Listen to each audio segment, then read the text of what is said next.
welcome back to West Egg. This is episode 2. Oh, looks like Levi's is coming back. They're trying to do an IPO. Something to look forward to, I guess. Guys, welcome back to West Egg. This is, of course, the second video that we've made. I keep saying we like there's more than one person. Guys, welcome back to West Egg. This is the second video I've made for this channel, and I thought that it would be prudent to just kind of explain what we might be seeing on this channel, what you guys will be seeing on this channel. What I hope this channel will be and will become is a long-term fundamental look at investment.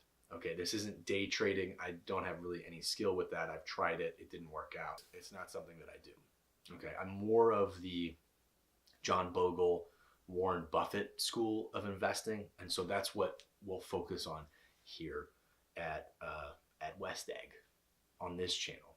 With that said, I think one of the biggest, perhaps underrated principles of long-term investing, of finance, is compounding interest.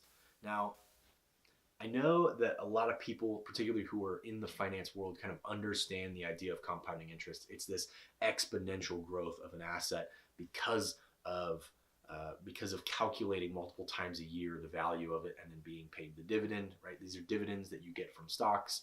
If you own one share, then you get a certain percentage, right? You get the same percentage, but if you own 2 shares, right, that principal, the value that you hold in that company is higher, and therefore your dividends will be higher, right? The price per share is set, but if you own multiple shares, you get the idea, right? The more you own, the more you make. That's why people say it takes money to make money. Compounding interest has 2 basic principles. Time, because you want the most amount of time for your money to grow, and if you get 4 dividends a year, you wait 10 years, right? That's 40 dividends that you're missing out on if you don't invest for 10 years, right? But then if you do, then you're getting 40 times of growth, right? Because each time it's going to tick up, and you're going to get a percentage of the percentage plus the principal. So time. Most amount of time. The best time to invest is yesterday. If you're 18 and watching this, I would totally say, and this is like, I understand this is like unsolicited, open up an account that's going to get compounding interest. Invest in some index fund, because if you're 18, then when you're at 28, you've had 10 years for that money to grow. And it's even better if you continue to buy in and add $100 a month to that account, because it's going to just keep growing even more every time you get a dividend. Every time it iterates, it just keeps compounding. It adds together from what it had before. So time. The second thing is you want the most amount of money for the longest period of time, right? So let's say you're 20 years old and you had $100 on your account. Right? So let me do some just quick math here on the calculator. If you didn't add any money to it and you just let your $100 grow, let's say it grows at 7%, which is like an average for an S&P index, then you'd have $100 times 1.07, right? And you have 10 years, right? So you 1, 2, 3, 4, 5, 6, 7, 8, 9, 10. So it nearly doubles, right? I think doubling is 7.25 or 7.35% annually, right? Your $100 from 20 to the age 30, if you don't add anything in there, it becomes $196, right? Not incredibly fantastic, but I think still worth it, because did you do anything? Like you just went and lived your life, and that $100 almost nearly doubled, right? So you didn't really have to work for it, right? That wasn't your money working for you.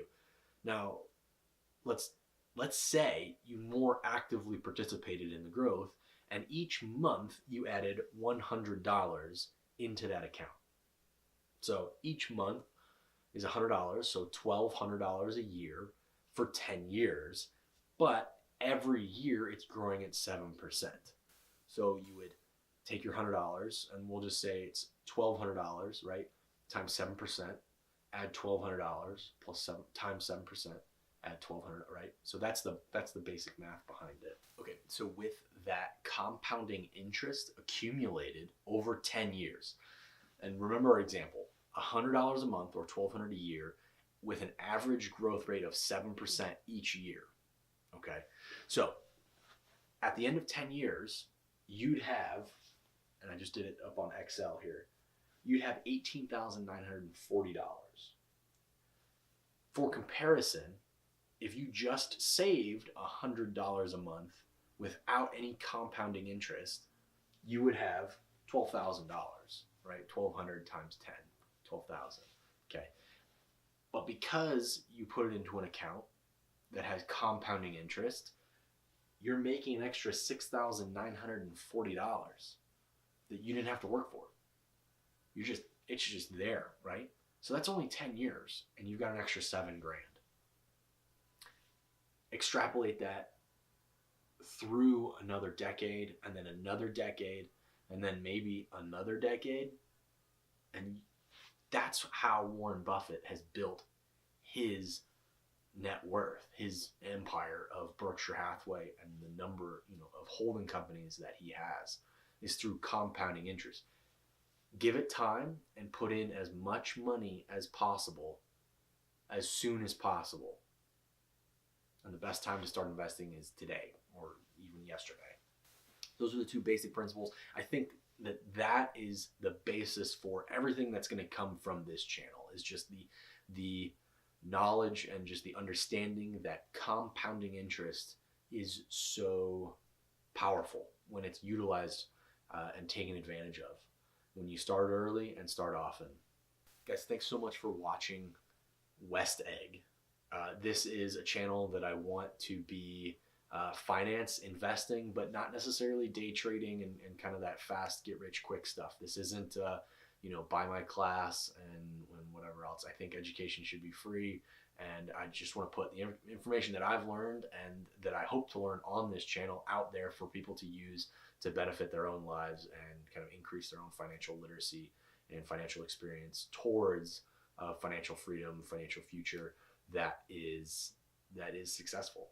So if you want to continue to see these videos, learn with me, learn from me, and teach me, definitely comment and whatnot. I certainly don't know everything, but subscribe to this channel and you will continue to see more of these videos. I'm going to be posting just once a week.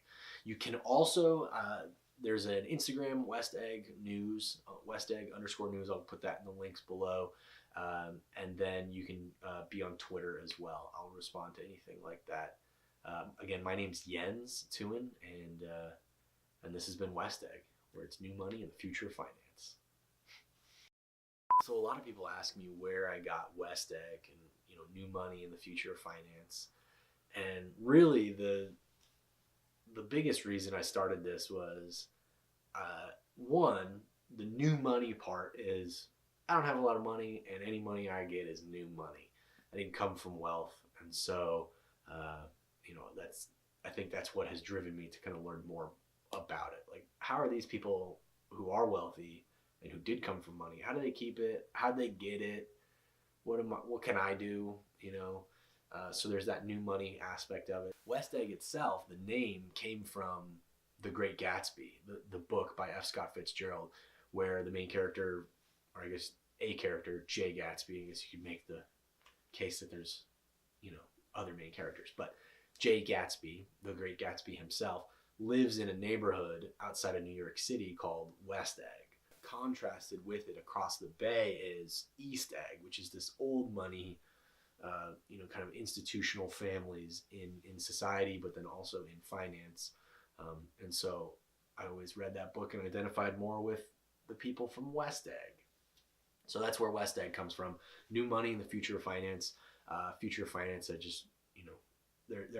the way you make money in the past is not the way that you make money in the future. And there are ever-changing opportunities and ways, business models that allow people to make money. And it is changing. And so the way we talk about finance, the way we talk about companies, what is up and coming is different. And I thought that there needed to be a voice out there that inherently sides with the future, that sides with new technology, that understands what the internet is capable of, what new technology is capable of.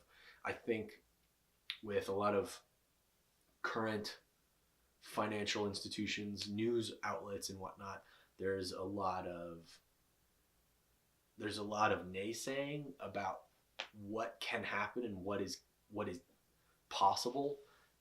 And so I think I want West Egg to be focused on finance and its future in a position of possibility, which I think directly contrasts what is currently out there. There's a lot of people shorting Tesla. Let me put it that way. Thanks again, guys, and make sure to like and subscribe.